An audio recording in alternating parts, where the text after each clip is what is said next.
स्वागत है आपके चैनल एग्जाम शुरू में। दोस्तों आज प्रैक्टिस सेट 12 की बात करेंगे। यूपी पुलिस कांस्टेबल के प्रीवियस और एक्सपेक्टेड सारे क्वेश्चंस हैं, इंपॉर्टेंट क्वेश्चंस रहने वाले हैं। और जो लोग भी इसी उम्मीद के साथ कि आप लोग अपनी तैयारी को अच्छे से कर रहे होंगे और लगातार जो है जो क्वेश्चन आपको नहीं आ रहा है उसको आप नोट कर रहे हैं और अपनी तैयारी को जो है रोज़ आप एक क्वेश्चन से जो है 37 क्वेश्चन से जो सॉल्व करते हैं, इससे अपने हिंदी में जो है सुधार के करने की ओर बढ़ रहे हैं। तो दोस्तों देर न करते हुए देखते हैं कि कितने क्वेश्चन आपके कैसे कैसे क्वेश्चन हैं, कितने सारे इंपॉर्टेंट क्वेश्चन रहने वाले हैं यूपी पुलिस कांस्टेबल के। तो स्टार्ट करते हैं दोस्तों। पहला क्वेश्चन हम देखते हैं। पहला क्वेश्चन क्या कहता है कि आपको पस्त स्वर है, आपको बताना है इसमें पस्त स्वर कौन सा है। ऑप्शन में दिए गए ए ऑप्शन में दिया है आ, बड़ा आ, छोटा ऊ, बड़ा ऊ, ओ और आ जो ये लगा है ऊपर लगा होता है दोस्तों, इसको आगत कहते हैं। जो ऊपर ऐसे लगता है इसे आगत स्वर कहते हैं।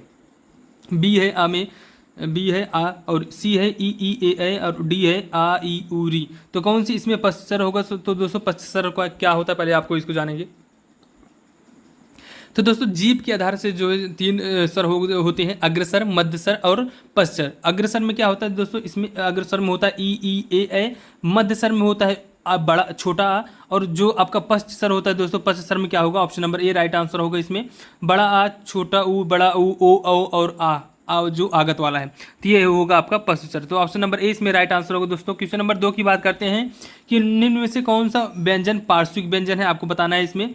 तो या होगा, सा होगा, ल होगा, अच्छा होगा, कौन सी इसमें पार्श्विक व्यंजन है दोस्तों। पार्श्विक व्यंजन इसमें आपका क्या होगा, ल होगा।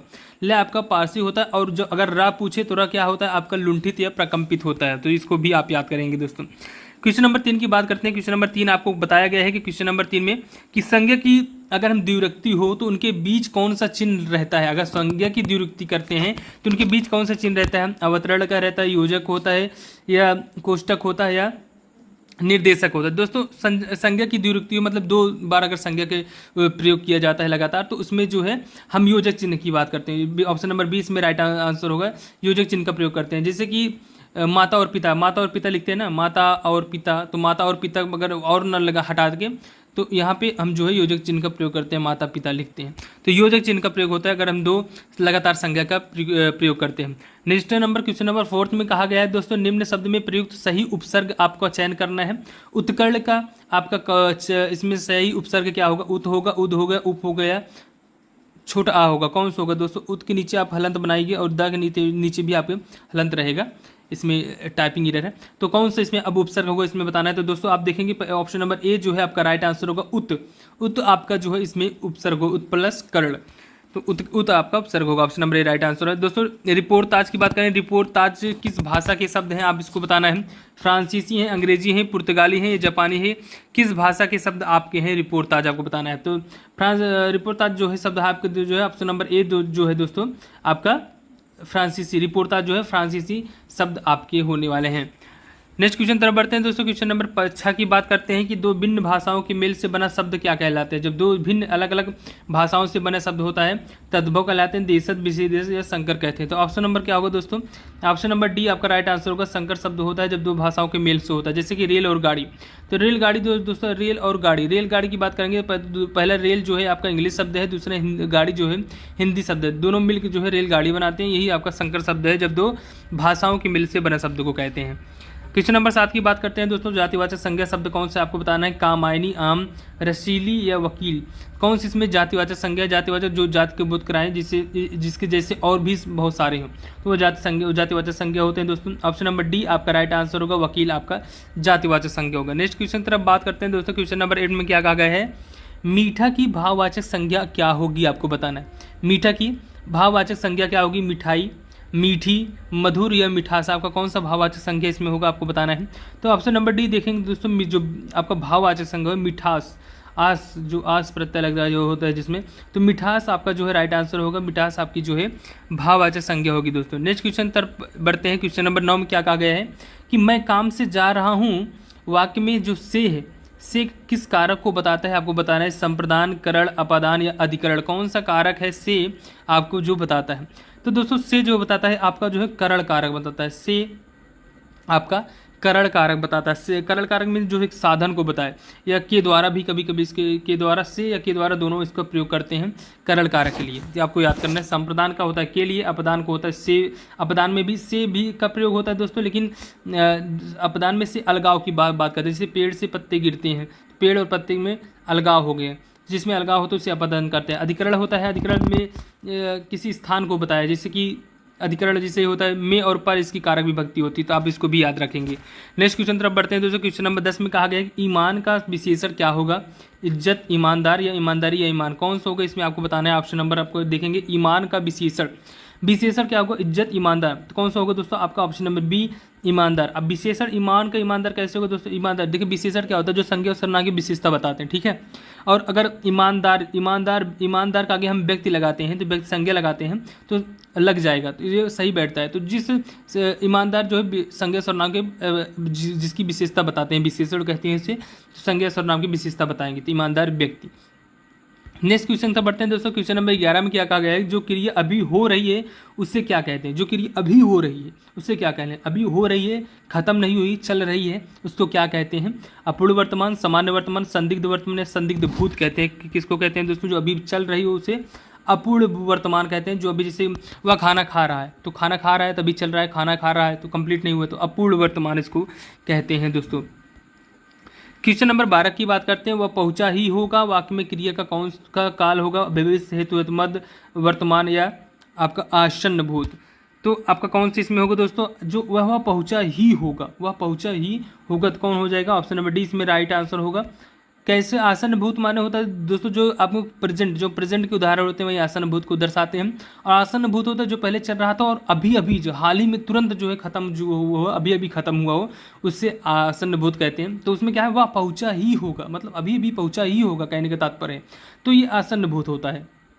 भविष्य वही होता है जो आगे की बात करें, जो बाद में बात करने के बाद। वर्तमान जो अभी चल रहा है। हितमत भूत क्या होता है दोस्तों? जो कंडीशन की बात करें, जैसे कि यदि मैं पढ़ा होता तो सफल हो जाता, तो जिसमें कंडीशन रखा जाए उसमें उसे हितमत भूत कहते हैं। नेक्स्ट क्वेश्चन तरफ बढ़ते हैं दोस्तों। धर्मात्मा में कौन सी संधि है आपको बताना है। क्वेश्चन नंबर 13 में कहा गया है धर्मात्मा में कौन सी संधि है? तो स्वर संधि होगा, गुण संधि होगा, दीर्घ संधि होगा या वृद्धि संधि होगा, कौन सी संधि होगा आपको बताना है दोस्तों। धर्मात्मा में कौन सी संधि है? तो आप देखेंगे जब धर्मात्मा एक खींच के जो है धर्मात्मा बोलना पड़ रहा है, मतलब उठा के स्वर को उठा के बोलना पड़ रहा है, तो क्या होता है? धर्मात्मा। आत्मा मतलब धर्म प्लस आत्मा, इसकी अगर संधि करेंगे तो क्या होगा? धर्म प्लस आत्मा। मतलब क्या होता है? जब किसी जो आ, बड़ा आ, बड़ी ई या बड़ा ऊ, बड़ा आ, बड़ी ई, बड़ा ऊ से मिलकर जो बनाए उसे क्या कहते हैं? उससे कहते हैं दोस्तों दीर्घ संधि। ऑप्शन नंबर सी इसमें राइट आंसर। दीर्घ संधि मतलब खींच के उठा के जो बोला जाए, जैसे परमात्मा, भानुदय, तो ऐसे सारे के सब क्या होते हैं? दीर्घ संधि होते हैं आपके। स्वर संधि आपके हमने कहा स्वर संधि कितने प्रकार के होते हैं? 5 प्रकार के होते हैं। वही सब 5 प्रकार कौन कौन से होते हैं? गुण संधि, वृद्धि संधि, दीर्घ होती है, हाँ, यड़ और आदि, ये सारे जो हैं स्वर संधि के प्रकार हैं। निम्नलिखित में से क्वेश्चन नंबर 14 में बात करें दोस्तों। निम्नलिखित में से कौन सा विसर्ग संधि है आपको बताना है। तो निरंतर होगा, दिग्गज होगा, जगदीश होगा या महिष होगा, तो आपको कौन सी इसमें बताना है? विसर्ग संधि होती है। तो दोस्तों हमने बताया था कि विसर्ग संधि को कैसे पहचानेंगे? जिसमें रा हो, ओ की मात्रा अय बताया गया हो, या तीनों प्रकार के सा हो, स और से, तीनों प्रकार के अगर से हो तो अगर आते हैं तो आपको क्या बता दें? विसर्ग संधि। तो आप देखेंगे इसमें जो निरंतर, option number A right answer होगा। निर्धन अंतर होगा, जो निर है इसमें निर बना है तो रा हट के क्या बन जाएगा? विसर्ग लग जाएगा, क्या हो जाएगा? निहिधन अंतर। ऑप्शन नंबर ए आपका राइट आंसर होगा दोस्तों। नेक्स्ट क्वेश्चन पर तरफ बढ़ते हैं। पंचवटी शब्द में समास क्या होगा आपको बताना है। बहुब्रीहि, कर्मधारय, द्वंद्व या द्विगुणी। तो पंचवटी जो है 5 वटों की बात कर रहा है, तो पंचमीस पहले अक्षर जो है आपको 5, पंचमीस 5 संख्या को बता रहे हैं। जो पहले संख्या को बताएगा वो कौन सा होगा? मैंने बताया था दोस्तों द्विगु होता है। ऑप्शन नंबर डी इसमें राइट आंसर होगा दोस्तों। नेक्स्ट क्वेश्चन की बात करते हैं। उपकूल में कौन सा समास है आपको बताना है। द्वंद्व होगा, द्विगु होगा, अव्ययी भाव होगा, तत्पुरुष होगा, उपकूल। तो इसमें देखेंगे दोस्तों उप और कूल, उप और कूल। उप जो है यहाँ पे आपका क्या लगा है? उपसर्ग लगा है, और जिसमें उपसर्ग से जो बना होता है उसे क्या कहते हैं? ऑप्शन नंबर सी अव्ययी भाव समास कहते हैं। तो अव्ययी भाव समास इसमें राइट आंसर होगा दोस्तों। क्वेश्चन नंबर 17 की बात करते हैं। अनेकार्थी शब्द नाग का निम्नलिखित में से एक अर्थ क्या होगा? रथ होगा, पारा होगा, हाथी होगा या मोक्ष होगा। तो नाग का आपका पर्यायवाची आपको बताना है। नाग का एक अर्थ आपको बताना है। तो एक अर्थ क्या होगा दोस्तों? नाग को हाथी कहते हैं। सी, ऑप्शन नंबर सी आपका राइट आंसर होगा। अगर न का पर्यायवाची शब्द जैसे कि आपका नाग क्या आपका हो जाए साफ भी होता है, ठीक है, पर्वत भी होता है, और हाथी भी आपका होगा एक, तो हाथी इसमें राइट आंसर होगा, option number C right answer होगा। दोस्तों नेक्स्ट क्वेश्चन की तरफ बढ़ते हैं। नेक्स्ट क्वेश्चन क्या कहते हैं, सृष्टि का विलोम शब्द आपको बताना है। विसृष्टि, प्रलय, व्यष्टि और समष्टि, कौन सा इसमें शब्द विलोम होगा सृष्टि का। तो ऑप्शन नंबर आप देखेंगे दोस्तों बी सृष्टि का प्रलय, सृष्टि का विलोम शब्द क्या होता है, प्रलय, ऑप्शन नंबर बी इसमें राइट आंसर होंगे। नेक्स्ट क्वेश्चन आप देखते हैं, क्वेश्चन नंबर 19 में क्या कहा गया है दोस्तों कि जातवेद, हुताशन, वैश्वानर, कृषाणु किसकी पर्याय है, किसकी पर्यायवाची है।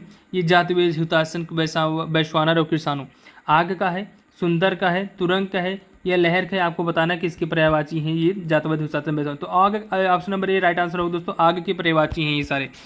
नेक्स्ट क्वेश्चन से बढ़ते हैं। क्वेश्चन नंबर 20 में कहा गया है सब्ज बाग दिखाना मुहावरा का अर्थ क्या होगा। बाग में घूमने जाना, साग सब्जी पैदा करना, प्रलोभन करना या भयभीत करना। तो सब्ज बाग दिखाना क्या होगा दोस्तों, या दिखावा करना जिसे भी कहते हैं। सब्ज बाग दिखाना मीन्स दिखावा करना, मीन्स प्रलोभन करना। तो ऑप्शन नंबर सी इसमें राइट आंसर होगा दोस्तों। नेक्स्ट क्वेश्चन तरफ बढ़ते हैं। क्वेश्चन नंबर 21 में क्या कहा गया है कि जिसकी भुजाएं घुटने तक लंबी हो उसको क्या कहते हैं।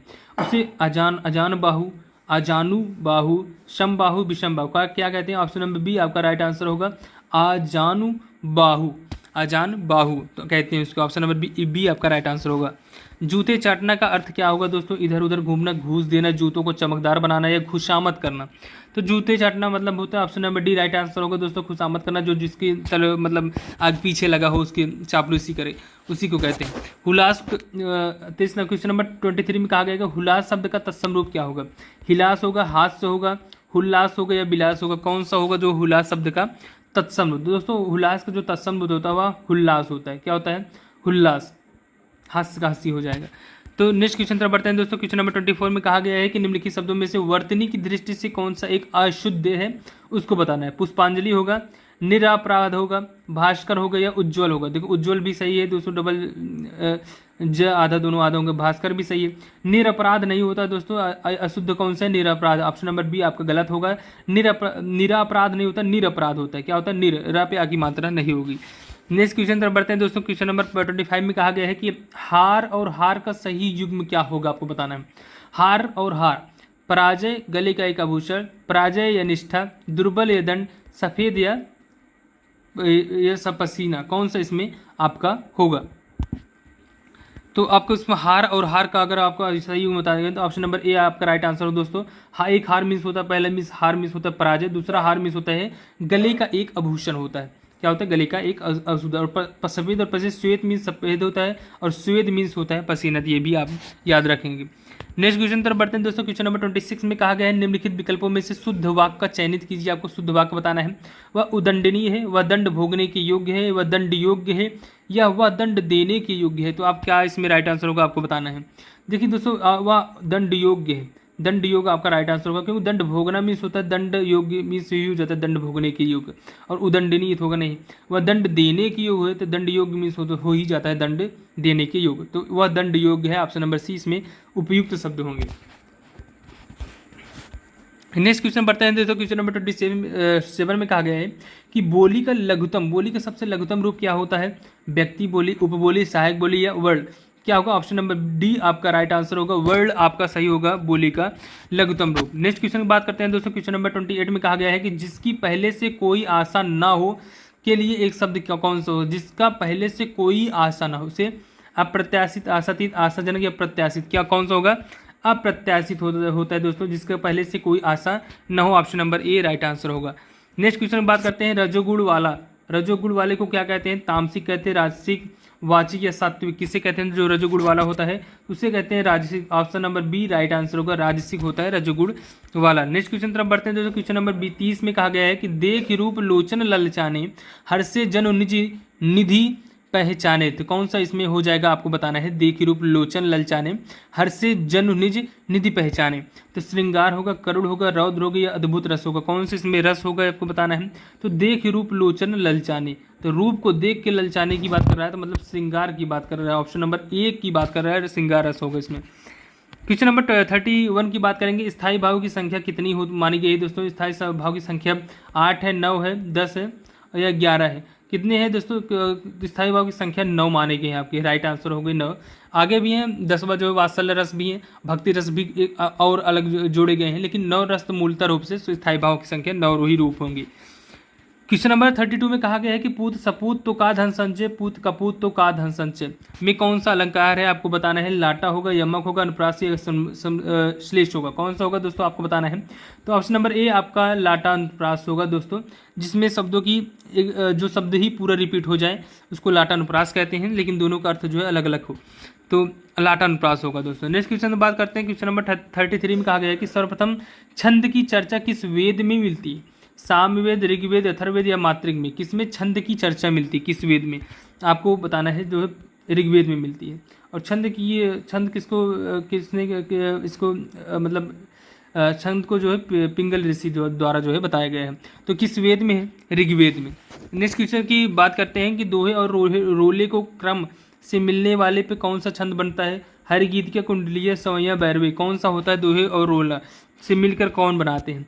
दोहा और रोला मिलकर क्या बनाते हैं जो दोस्तों, वे आपको बनाते हैं कुंडलियाँ बनाते हैं आपकी। दोहा ऑप्शन नंबर बी इसमें राइट आंसर होगा। दोहे और रोले मिलकर क्या बनाते हैं, कुंडलियाँ बनाते हैं। और रोला और उल्लाला मिलकर क्या बनाते हैं, ये आपके छप्पे बनाते हैं। क्या बनता है, छप्पा है।